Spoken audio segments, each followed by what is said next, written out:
¿Qué tal? ¿Cómo les va? Bienvenidos, bienvenidas a esto que procurará convertirse en una suerte de ponencia sobre la dimensión poética del ser.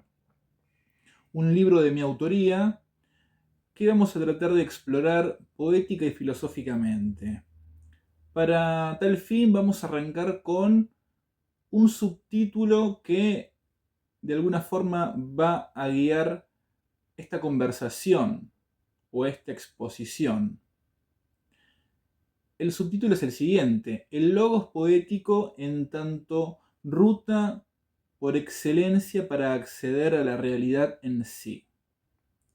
¿Qué es la realidad? ¿No? Se han preguntado las grandes mentes humanas a lo largo del tiempo. Vamos con 5 filósofos que han reflexionado profundamente acerca de la realidad. El primero es Platón, con quien vamos a estar de acuerdo con que hay un más allá de el mundo sensible. Y a quien le vamos a discutir su idea de la poesía como imitación engañosa de la realidad.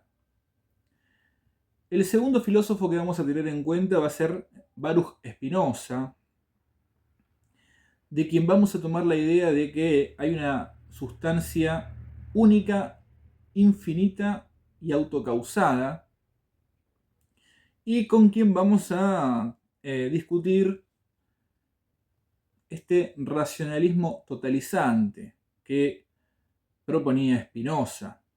El tercer filósofo con el que vamos a intentar dialogar en esta ponencia es Immanuel Kant, ¿no? De quien vamos a tomar el concepto de sujeto cognoscente, ¿no? Y lo que deriva de esto, que es el mundo fenoménico y el mundo nouménico. Con Kant no vamos a estar de acuerdo en que no hay acceso posible al mundo nouménico, ¿no? Cosa que el cuarto filósofo con quien vamos a discutir, Arthur Schopenhauer, va a decir que sí, que existe la posibilidad de conocer lo que está más allá del fenómeno. Con él vamos a estar de acuerdo en eso, pero también, principalmente, en que la dinámica del mundo ostenta una suerte de motor que tiene que ver con una fuerza pulsional y determinista. No vamos a estar de acuerdo en la equivalencia que traza Schopenhauer justamente entre voluntad, lo que él entendía como voluntad, y noúmeno. El quinto filósofo que vamos a traer a esta ponencia es Martin Heidegger, quien, a diferencia de Platón, sí reivindica la poesía como forma de acceder al ser, pero no vamos a estar de acuerdo con Heidegger en que el ser es acontecer para el desocultamiento de los entes, ¿no? Nosotros vamos a pensar al ser en tanto esta sustancia única, infinita y autocausada a la que Spinoza denominaba Dios. Bueno, esto lo enunciamos simplemente como para tenerlo en cuenta, pero vamos a pasar a la metáfora del cántaro, que es un pasaje del libro, es un pasaje de la dimensión poética del ser, en donde, con cierta pretensión didáctica, vamos a decirlo de esa manera, se propone pensar este privilegio que ostenta el logos poético a la hora de acceder a la realidad en sí, ¿no? que es el subtítulo que le pusimos a esta ponencia, ¿no? Dijimos el logos poético como ruta por excelencia para acceder a la realidad en sí. Imaginemos un cántaro sumergido en el medio del océano y vamos a pensar el cántaro como el mundo fenoménico. Dentro del cántaro hay agua y fuera del cántaro, desde luego, también, ¿verdad?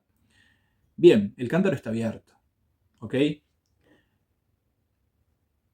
Si el cántaro, su forma y su contenido líquido es el mundo fenoménico,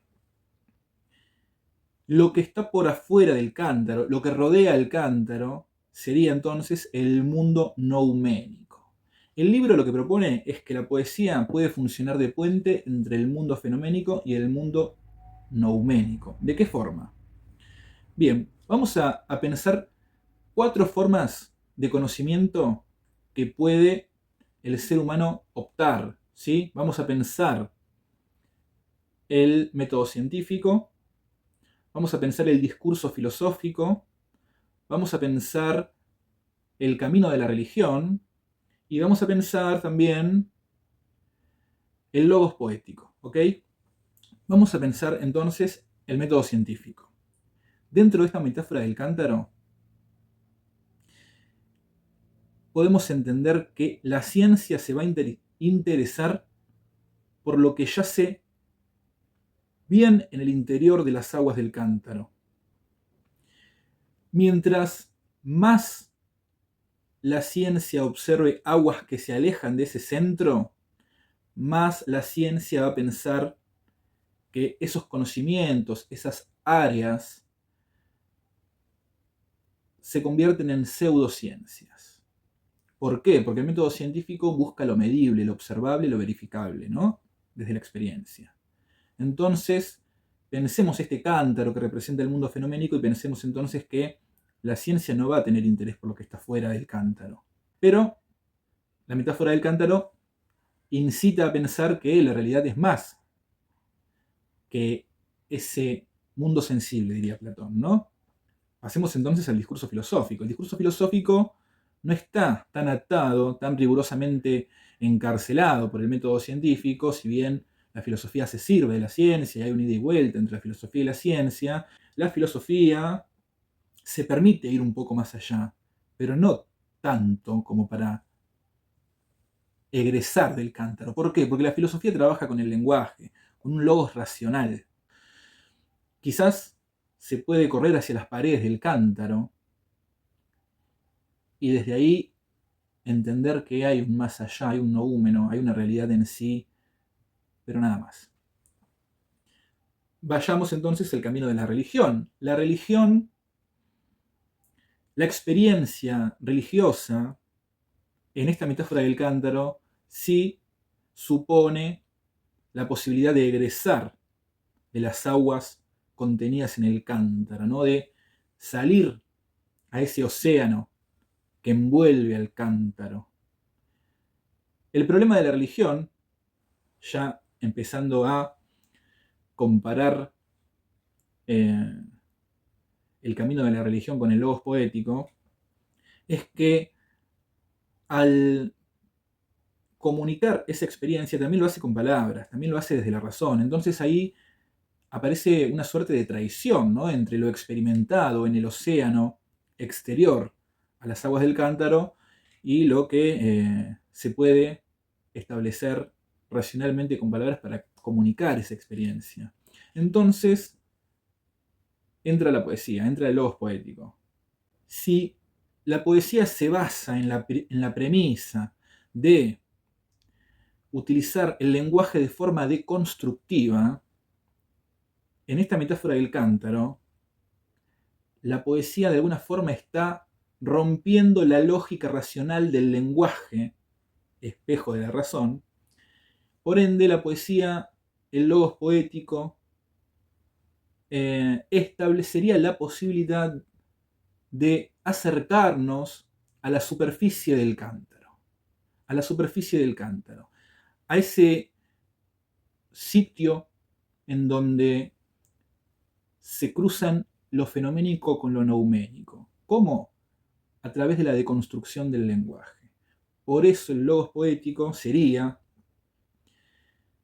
la forma por excelencia de acceder a la realidad en sí, es decir, a lo que está por fuera del mundo fenoménico, a lo que está por fuera de las aguas contenidas en el cántaro. Algunos apuntes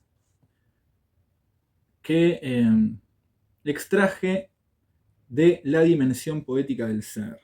Vayamos a algo interesante, ¿no? Que tiene que ver con esto que planteábamos, que no entendemos el ser desde Heidegger. Si bien entendemos sí que la poesía, el logos poético, es la forma por excelencia para acceder al ser, en la dimensión poética del ser lo que se propone es el ser en tanto esa única sustancia infinita y autocausada que proponía Spinoza, a la que Spinoza llamaba Dios.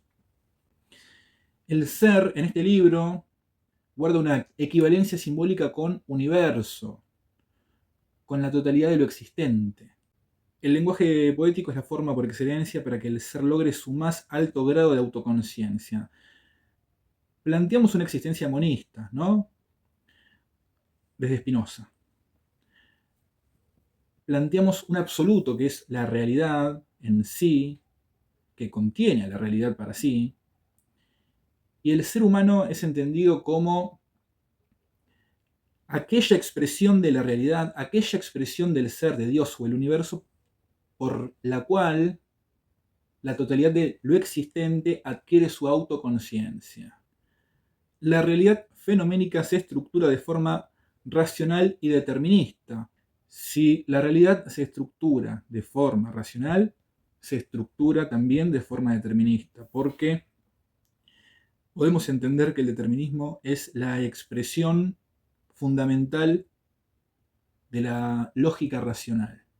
Para Schopenhauer la voluntad es esta fuerza ciega, pulsional, que da dinamismo a toda la realidad, una fuerza irracional, que también es determinista, ¿no? Bueno, no. La dimensión poética del ser lo que dice es que hay una lógica determinista que opera en el plano fenoménico, no en el plano nouménico. Hay una coexistencia entre lo inmanente y lo trascendente, entre el monismo y el dualismo, que posibilita la afirmación de un sujeto cognoscente. Bien, planteamos en este libro una existencia monista. Sin embargo, también planteamos la aceptación del sujeto cognoscente kantiano, es decir, la división entre el mundo fenoménico y el noúmeno. La poesía, al tener un espíritu deconstructivista del lenguaje del cual se sirve, el lenguaje que es su materia prima, bueno, nos puede acercar entonces a este puente entre la realidad en sí y la realidad para sí. Mientras Platón propone la filosofía como vía de escape del mundo sensible al mundo de las ideas, a la realidad en sí, quizás, bueno, la dimensión poética del ser propone la poesía. Heidegger también propone la poesía, ¿no? Como forma por excelencia de acceder al ser. Pero como decíamos, el ser de Heidegger no tiene nada que ver con el ser en tanto sustancia spinociana, ¿no? Que propone la dimensión poética del ser, ¿no? Que propone este libro. Bien, entonces podemos decir que hay una suerte de coexistencia entre lo inmanente, porque estamos hablando de una existencia monista, pero con cierto espíritu trascendente también, porque hablamos de un ir más allá, ¿no? de escapar o de salir del mundo fenoménico o el mundo sensible hacia una realidad en sí. Bien, vamos a cerrar entonces con la existencia paradojal del ser humano, que es una noción que sobrevuela en todo el libro. ¿Por qué? Se afirma la existencia de un absoluto totalizante, esta sustancia infinita, autocausada, pero al mismo tiempo, en la dimensión poética del ser, se afirma que desde el logos poético podemos acceder a la superficie de las aguas del cántaro, ¿no? Ese sitio en donde se mezclan, ese sitio liminal, ¿no? En donde el noúmeno y el fenómeno confluyen. Ergo, nuestro acceso a ese océano infinito, a ese noúmeno, a esa realidad en sí, es limitado. Es un acceso que tiene que ver con habitar esa confluencia, esa superficie. Entonces, ¿cómo podemos estar tan seguros de que hay una existencia monista cuando pensamos la realidad? La postulación de una existencia monista es, en este libro, una petición de principio. Es un punto de partida para poder facilitar esta exploración poética y filosófica sobre el ser. Cerramos con eso. Cerramos con eso. Muchas gracias por acompañarme. Si llegaste hasta acá, la verdad que es un montón. Y queda entonces abierta la invitación para todos a leer La dimensión poética del ser. Nos vemos la próxima.